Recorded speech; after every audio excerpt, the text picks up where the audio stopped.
মনে হয়েছিল যে এবার সব শেষ,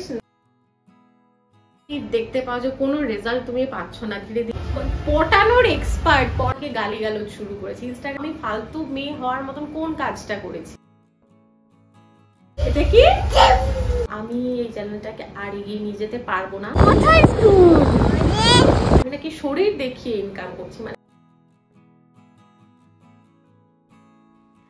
হাসি খুশি মুখ নিয়ে চলে এসেছি কিচেনে। হাই এভরিওয়ান, কেমন আছো তোমরা সবাই? আমরা বিন্দাস আছি। চলে এসেছি আবার আরেকটা ঝালমালে ভিডিও নিয়ে।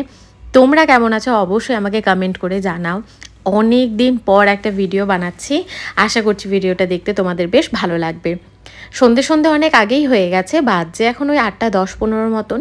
মিনি ব্লগে তোমাদের সাথে শেয়ার করেছিলাম না, আজকে সকাল সকাল রিকির সাথেই বেরিয়েছিলাম বাজার করতে। তো কিছুটা বাজার মানে কিছুটা সবজি আমি ধুয়ে রেখেছিলাম, আর কিছুটা সবজি এখন ধুয়ে রাখছি। জানো তো, রিসেন্টলি আমি এই অভ্যাসটা মানে করেছি, সেটা হলো যে বাজার থেকে সবজি এনে আগে ধুয়ে পরিষ্কার করে তারপর ফ্রিজে রাখি। এতে করে প্রথমত দেখলেই মনে হয় যে খাটনিটা আমি বাড়িয়ে নিয়েছি, কিন্তু বিশ্বাস করো পরবর্তীকালে আমি রিয়েলাইজ করতে পেরেছি এইভাবে ধুয়ে পরিষ্কার করে ফ্রিজে সবজি রাখলে ফ্রিজটা নোংরা অনেক কম হয়, আর রান্নার সময় অনেকটা টাইম সেভ হয়। তাই উইকেন্ডে বা যখনই আমি একগুচ্ছ বাজার করে নিয়ে আসি, সব ধুয়ে মুছে পরিষ্কার করে তবেই একমাত্র ফ্রিজে রাখি। প্রথমেই কিচেনে এসে কৃষুর খাবারের প্রিপারেশন করে নিয়েছি। ওই ছোট্ট একটা পাতিলায় ওর জন্য ডিম সেদ্ধ, আলু সেদ্ধ, ডাল সেদ্ধ, ভাত একসাথে বসিয়ে দিয়েছি। আর এখন তো গরম সাংঘাতিক পড়েই গেছে। এই গরমে বেশিক্ষণ কিচেনে থাকতে কারোরই ভালো লাগে না। সবসময় মনে হয় চটজলদি যদি কিছু বানিয়ে নিতে পারতাম, যেটা খেতেও টেস্টি, পেটও ভরে যাবে, আর খুব একটা বেশি সময় লাগে না বানাতে, সেরকম খাবারই বেশি ভালো লাগে। তাই রাতের জন্য বানাবো আজকে পোলাও। এটা কি? ডিম তুমি খাবে? তোমরা আবার আমাকে বলেছো কৃষু সোনার নামে একদম যেন আমি বদনাম না করি। ভীষণ কোঅপারেটিভ বাচ্চা, ও সব কিছু বুঝে বুঝে চলে, তাই বদনাম করছি না, শুধু একটা দুটোই কথা বলছি। বড় হচ্ছে, আগে কি হতো কোলে নিলে হাঁটার চেষ্টা করতো, আর এখন বাইরে গেলেই শুধু কোলে উঠে বসে। আর আমি যখনই গ্যাসে কড়াই বা প্রেসার কুকার কিচ্ছু বসাই, ও আমার কোলে চেপে বসে। এই রান্না করে যাবে আমাদের। এটা কি বলতো? ভাত। হ্যাঁ, আর এটা কি বলতো? নুন। হ্যাঁ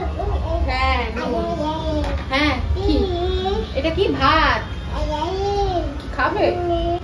পটানোর এক্সপার্ট, না না চাল খায়। বাইরে আবার বিয়ে হচ্ছে, কোথাও আবার একটা কীর্তন হচ্ছে, কথা বলতে গিয়ে যে কি অসুবিধা হচ্ছিল সেটা বলার মতন না। যাই হোক, পোলাওটা কিন্তু আমি প্রেসার কুকারে বসিয়ে দিয়েছি। আর আজকে সকালের মিনি ব্লগেই তোমাদের বলেছিলাম ফ্রিজটাকে সকাল সকাল পরিষ্কার করেছি। আর এরকম ধুয়ে মুছে পরিষ্কার করার পর ফ্রিজটা দেখতে যে কি ভালো লাগে সেটা বলার মতন না। মানে সব সময় চেষ্টা করি সব কিছু পরিষ্কার পরিচ্ছন্ন রাখার, কিন্তু উইকেন্ডে একটু হলেও অগোছালো হয়ে যায়, তাই আবার পরিষ্কার করে নিতে হয়। সবজিগুলো শুকিয়ে গেছে, তাই ফ্রিজে রেখে দিলাম হাতেই, নাহলে পরে না রাতের বেলায় খুব একটা আরও এনার্জি থাকে না।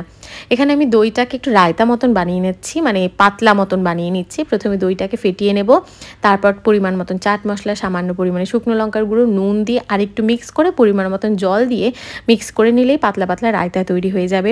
অনেকেই বলবে রাতের বেলায় টক দই খাওয়াটা ভালো না, এরকম অনেক কিছু থাকে জানো তো, যেটা রাতের বেলা খাওয়া যায় না। কিন্তু যেহেতু রিকি পুরো উইকে বাড়িতে থাকে না, তাই ও আবার দই ভীষণ পছন্দ করে, রায়তা ভীষণ পছন্দ করে, তাই ওই হিসেবে দেখতে গেলে রিকির দই খাওয়াই হবে না। তাই আর কি কোনো উপায় নেই, রাতের বেলা আমাদের টক দই একটু খেতে হয়। আর এই গরমকালে সত্যি কথা বিশ্বাস করো, টক দই, রায়তা বা ছাঁচ একটু খাবারের সাথে থাকলে খাওয়ার ইচ্ছেটা একটু বেড়ে যায়, না হলে তো গরম গরম কোনো খাবার খেতেই ভালো লাগে না। কৃষুকে যেই না খেতে বসিয়েছি ওর তখনই টয়লেট পেয়ে গেছিলো, তাই আবার ওকে টয়লেট করিয়ে নিয়ে এসে চলে এসেছি। আর অমনি ঝাঁপিয়ে পড়েছে লেবুর দিকে। লেবু দেখলেই ছেলেটা যে কী পরিমাণে খুশি হয়, আর যতক্ষণ না লেবুটা চিপে চিপে আমার থালায় ওর বাবার থালায় দিয়ে দেবে, যতক্ষণ না ও চেটে একটু লেবুটাকে খেয়ে নেবে, ততক্ষণ ওর ভালো লাগে না। ওই যে দেখো লেবুটা খাচ্ছে আর চোখ মুখ এমনভাবে কুঁচকে নিচ্ছে, এই জিনিসগুলো দেখার মতন ছিল। আজকে যেহেতু শনিবার আর কালকে সানডে, তাই রিকি বললো চলো আজকে খাওয়া দাওয়া তাড়াতাড়ি হয়ে গেছে, কৃষুরও খাওয়া দাওয়া হয়ে গেছে, ও বেশ এখনও জেগেও রয়েছে, একটু লং ড্রাইভ থেকে আসি। আসলে এই সময় মানে খাওয়া দাওয়ার পর এই রাতের বেলাটা হাওয়াটা বেশ ফুরফুরে থাকে। এখানে দেখো কোনো একটা পুজো হচ্ছে কিংবা বিয়ে হচ্ছে, তাই গুজরাটিরা কিন্তু গরবা খেলা শুরু করে দিয়েছে। ওদের এটা ট্র্যাডিশন, আর বিয়ে হোক কিংবা পুজো হোক বা কোনো স্পেশাল অকেশনে কিছু হোক না হোক, ওরা কিন্তু ওদের গরবা অবশ্যই খেলে। বাবু স্কুল কোথায় বাবা? কোনটা স্কুল? কোথায় স্কুল? ওই যে কোথায়? এই যে কৃষি স্কুল। কোথায় স্কুল? তুমি চিনে গেছো? বাহ, গুড বয়। স্কুল কোথায়? ওই যে। কৃষু যে এতদিন পরে ওর স্কুলটাকে ভোলে নিয়ে একদম স্কুলের সামনে গিয়ে চিনতে পারবে, এটা আমাদের ধারণার বাইরে ছিল। চলে এসেছি, কৃষুকে ফ্রেশ করিয়ে জল খাইয়ে ঘুম পাড়িয়ে দিয়েছি। এবার যাচ্ছি একটু কিচেনে, কিছু কাজকর্ম বাকি আছে এখনো। কয়েকদিন যাবত তোমরা দেখেছো যে আমি আমার চ্যানেলে কোনো রকম কোনো বড় ভিডিও দিইনি। প্রায় আমার চ্যানেলের 2 বছর বয়স হয়ে গেছে এই জানুয়ারিতে। এই 2 বছরে এই প্রথম আমি এতটা গ্যাপ দিয়েছি যে 10 দিন মতন হয়ে গেছে আমি আমার চ্যানেলে কোনো রকম ভিডিও দিইনি। তো সেটার পেছনে অনেক বড় অনেক কিছু, মানে অনেক বড় বলবো না, অনেক ছোট ছোট কারণ ছিল। আর ছোট ছোট কারণগুলো মিলিয়েই এরকম একটা সিচুয়েশন তৈরি করেছিল যে আমার মনে হয়েছিল যে এবার সব শেষ, না আমার এখানেই এই জিনিসটাকে স্টপ করতে হবে, এরপর আমি এটা নিয়ে এগোতে পারবো না। আমার চ্যানেল মোটামুটি ঠাকুরের আশীর্বাদে তোমাদের ভালোবাসায় কিন্তু একটা জায়গায় ধীরে ধীরে পৌঁছচ্ছে। আর সেই সিচুয়েশনে এসে আমার মনে এরকম একটা বাজে চিন্তা ভাবনা আসার কারণ আছে অবশ্যই, তার জন্যই তো এই চিন্তা ভাবনাটা এসেছে। কিছুদিন যাবত এরকম হচ্ছিল, প্রায় সবাই মানে আমাকে ইনস্টাগ্রামে গিয়ে মেসেজ করছিল যে আমার ভিডিওর কোনো রকম নোটিফিকেশন তারা পাচ্ছে না। এবার একটা ভীষণ নর্মাল ব্যাপার, আমার সাবস্ক্রাইবারদের কাছে যদি নোটিফিকেশনই না যায় তাহলে ওরা দেখবে কি করে? হ্যাঁ, এরকম কিছু সাবস্ক্রাইবার্স রয়েছে যারা আমার চ্যানেলের নাম সার্চ করে ভিডিও দেখে, তো তারা রেগুলারলি আমার ভিডিও দেখতো, কিন্তু তারাও কমেন্ট করতো যে দিদি নিউজ ফিডে, ইউটিউব চ্যানেল ফিডে তোমার ভিডিও আসছে না। একটা নয়, দুটো নয়, 4টে নয়, 5টা নয়, রেগুলার এই জিনিসটা আমি ফেস করছিলাম। অবশ্যই যদি তোমাদের কাছে নোটিফিকেশন না যায় তাহলে তোমরা আমার ভিডিও দেখতে পারবে না। ভিডিও না দেখতে পারলে অবশ্যই ভিডিও রেকমেন্ড হবে না পরবর্তীকালে। এই করে ধীরে ধীরে আমার চ্যানেলের ভিউজ ভীষণ কম আসতে শুরু করলো, কারণ মানে নোটিফিকেশন যাচ্ছিল না আমার সাবস্ক্রাইবারদের কাছে।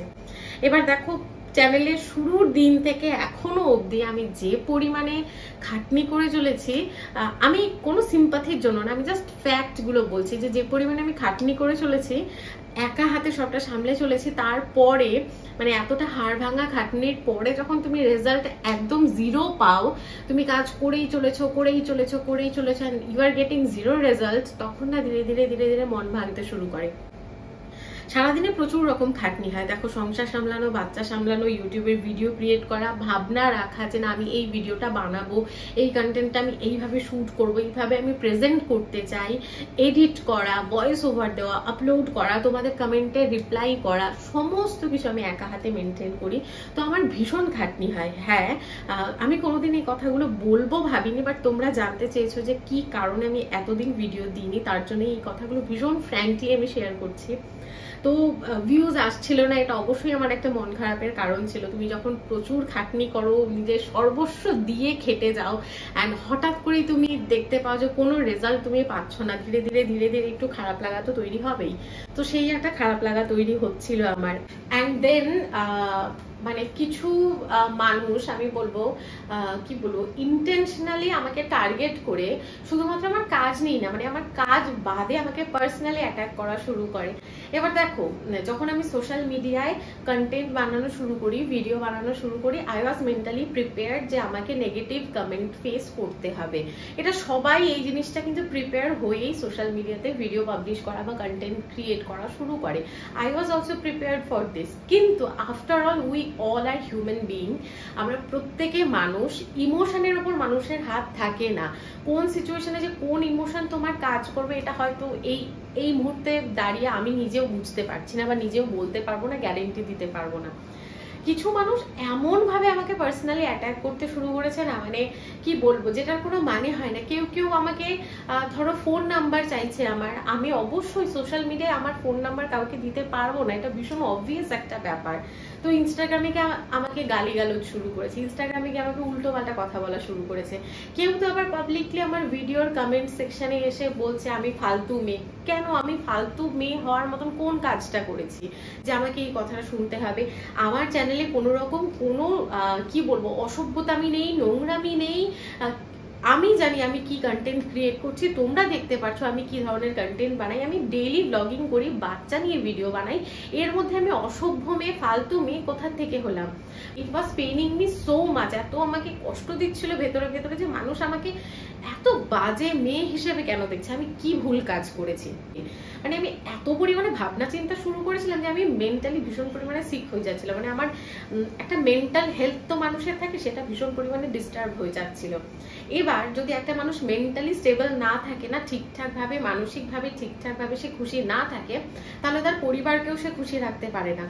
আমার একটা ছোট বাচ্চা রয়েছে, এবার আমি যদি নিজে খুশি না থাকি তাহলে আমি আমার বাচ্চাকে, আমার হাজবেন্ডকে, আমার ফ্যামিলিকে কি করে খুশি রাখবো? তাই একটা টাইমে আমি ডিসাইড করেই নিয়েছিলাম আমার চ্যানেল যত বড়ই হোক না কেন, আমি এই চ্যানেলটাকে আর এগিয়ে নিয়ে যেতে পারবো না। আমার 1 লাখের বেশি সাবস্ক্রাইবার রয়েছে, এই চ্যানেলটাকে আমার এখানেই বন্ধ করতে হবে। এইটা আমার জন্য তৈরি হয়নি, কারণ আমি এই জিনিসগুলো হ্যান্ডেল করতে কিছুতেই পারছিলাম না। আমি যতটাই স্ট্রং নিজেকে দেখাই না কেন, আমার বয়স যে খুব বেশি তা না, আমি মাঝে মধ্যে ভীষণ ইমোশনাল হয়ে পড়ি। তো হয় না যে এত ধরনের নেগেটিভিটি আশেপাশে ঘোরাঘুরি করছে, আমি জাস্ট নিজেকে ঠিকঠাক রাখতে পারছিলাম না। তোমরা বিশ্বাস করবে না, আমার এই ব্লগিং এর চ্যানেলে মানুষ আমাকে ফালতু মেয়ে বলছে, মোটা, হাতি, এই সমস্ত বলছে, তাও একবার মেনে নিতে পারছিলাম। কিন্তু মানুষ এটা বলা শুরু করেছে আমি নাকি শরীর দেখিয়ে ইনকাম করছি। মানে কতটা মানুষ আমাকে নিয়ে বাজে চিন্তা ভাবনায় চলে গেছে তোমরা বিশ্বাস করতে পারবে না। মানে এই জিনিসটা আমাকে ভীষণ পরিমাণে এফেক্ট করছিল যে কি কারণে মানুষ আমাকে নিয়ে এত বাজে কমেন্ট করছে। আমি তো এরকম কোনো বাজে কাজই করছি না, তারপরেও কেন এই জিনিসগুলো আমাকে সহ্য করতে হবে? ভিউজ কম আসছে, মানুষ আমার ভিডিও দেখতে পারছে না, আমি সারাদিনের খাটনি করছি তারপরেও আমি রেজাল্ট পাচ্ছি না। উপরন্তু কিছু মানুষের এরকম অসভ্য গালিগালাজ, নোংরা কমেন্ট আমাকে ফেস করতে হচ্ছে। এবার এই জিনিসগুলো আমি একসাথে টলারেট করতে পারছিলাম না, আমি একসাথে হ্যান্ডেল করতে পারছিলাম না। তারপর হঠাৎ করেই তোমাদের কিছু মেসেজ আসা শুরু করে, যখন আমি 4 দিন 5 দিন মতন আমার ভিডিও গ্যাপ পড়ে, তখন তোমাদেরই কিছু মেসেজ আসা শুরু করে। মেসেজগুলো পড়ে আমি ধীরে ধীরে বুঝতে পারি যে আমি কোথাও না কোথাও ভালো কাজ করেছি, তার জন্যই এই মানুষের ভালোবাসাগুলো আমি পাচ্ছি। তখন ধীরে ধীরে ধীরে ধীরে কোথাও না কোথাও আমার মনে হতে শুরু করে আমি যদি আমার চ্যানেলটা এখন ছেড়ে দিই এই সিচুয়েশনে, আমার যে 2 বছরের খাটনি, আমি রাত জেগে খাটনি করেছি, আমি রাত জেগে কন্টেন্ট বানিয়েছি, এডিট করেছি, ভয়েস ওভার দিয়েছি, বাচ্চাকে সামলেছি, উঠে ওকে ফিড করিয়েছি, তারপরেও আমি কন্টেন্ট পাবলিশ করেছি, রেগুলার কন্টেন্ট দিয়েছি, তারপর গিয়ে আমি সামনের মানুষের থেকে এই ভালোবাসাটা পাচ্ছি, তাহলে আমার এই পুরো খাটনিটা জলে যাবে। এরকম অনেক দিন গেছে জানো না, মানে আমি কাউকে বলে কোনোদিন এই কথাগুলো বলিনি যে অনেকদিন এরকম গেছে যে আমি সকালবেলা ঘুম থেকে উঠে কাজকর্ম শুরু করেছি, রাত্রেবেলা ঘুমোতে যাওয়ার আগে একটা সেকেন্ড আমি বসার সময় পাইনি, এরকম অনেক দিন গেছে। আমি তাও ভীষণ হাসি মুখে ভিডিও বানিয়ে গেছি, না এই জিনিসটা আমাকে করতেই হবে।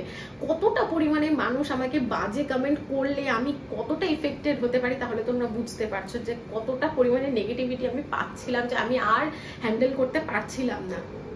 তো এই সমস্ত চলতে চলতে যখন তোমাদের আবার কমেন্ট আসা শুরু করে, দিদি ভাই তুমি কেন ব্লগ দিচ্ছ না, তোমার ব্লগ না পেলে আমাদের খারাপ লাগে, কেন ব্লগ দিচ্ছ না, কি হয়েছে, শরীর ভালো আছে, কৃষু ভালো আছে, ইনস্টাতে মেসেজ করছো, ইউটিউবের আগের ভিডিওগুলোতে মেসেজ করছো, আমাকে ফেসবুকে পর্যন্ত মেসেজ করেছো। দেন আমি ডিসাইড করি যে না, আমাকে যদি একজন মানুষও ভালোবাসা দেয়, একজন মানুষ আমাকে ভালোবেসে আমার ভিডিও দেখে, আমি ওই একজন মানুষের জন্য হলেও ভিডিও বানাবো। আসলে এবার আমি ডিসাইড করেই নিয়েছি যত রকমের নেগেটিভিটি আসুক না কেন আমি এবার স্ট্রং থাকবো। কথায় বলে না যে সোশ্যাল মিডিয়ায় আসতে গেলে তার আগে নিজেকে গন্ডারে চামড়ার মতন তৈরি করে নিতে হয়, সো আমাকেও ওরকম হতে হবে, কারণ মানুষ এই ধরনের কথা বলাগুলো ছাড়বে না। যখন মানুষ তোমার জায়গায় আসতে পারবে না তখন মানুষ তোমাকে নিয়ে ক্রিটিসাইজ করা শুরু করবে, আদারওয়াইজ তোমাকে টেনে তাদের পজিশনে নিয়ে যাওয়ার চেষ্টা করবে। এটা আমি বুঝতে পেরেছি, তোমরা আমাকে বুঝিয়েছো। আমি কোনো বাজে কাজ করছি না, যারা আমাকে নেগেটিভ কমেন্ট করছে, যারা আমাকে বাজে কমেন্ট করছে, এটা তাদের মেন্টালিটির প্রবলেম। আমি কোনো বাজে কাজ করছি না, আমার চ্যানেলে কোনো রকম কোনো অসভ্যতা নেই, এই সমস্ত আমি এখন থেকে ইগনোর করব। তোমরা আমাকে ভালোবাসা দেবে, ইন রিটার্ন আমি ভালোবাসাই দেবো। যারা আমাকে উল্টোপাল্টা কথা বলতে আসবে আমি কিন্তু এবার চুপ থাকবো না, আমি কিন্তু এবার স্টেপ নেব, কারণ অনেক হয়েছে, অনেক সাদাসিধে থেকেছি, অনেক চুপচাপ থেকেছি। চুপচাপ বেশি থাকলে মানুষ আবার মাথায় চড়ে বসে, তো সেই জিনিসটা আমি আর হতে দেব না। আমি আমার সেই আগের জোশে বরং আগের থেকে বেশি এনার্জি নিয়ে আরো ভিডিও পাবলিশ করব।